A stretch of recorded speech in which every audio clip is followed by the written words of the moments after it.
Good morning सगळ्यांनी. आज सकाळ सकाळी पिशवी घेऊन जरा बाजारात गेलो. पुण्यात जाऊन भाजीपाला आणि मम्मीने सांगितली मला किराणा आणूसाठी.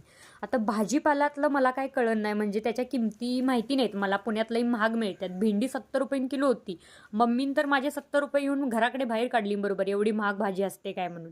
त्याच्यानंतर किराणा घेऊन गेलो. किराणावाला दुकानदार आहे, ओळखीचा होता. त्याला माहिती आहे मला डाळींची नावं नीट माहिती नाहीत, तरी माझी मज्जा घेऊला. तूर डाळ मागितलो की मूग डाळ द्यायचा आणि म्हणायचा तू हीच डाळ मागितलीस आहे, बरोबर आहे.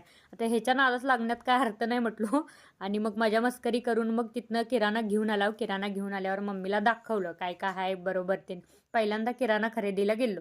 मम्मीने पहिला बसवलीन समोर, सगळ्यांची नावं विचारली, किमती विचारली ना. आता काय सांगू, मला माहितीच नव्हत्या किमती.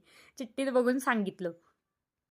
खरं मम्मीची आज कशी गंमत झाली बघा. जेवताना मम्मीच पापड तळूच लावलो. पापड तळली नाही, पापडाबरोबर काय तळली नाही बघा, पास्ता.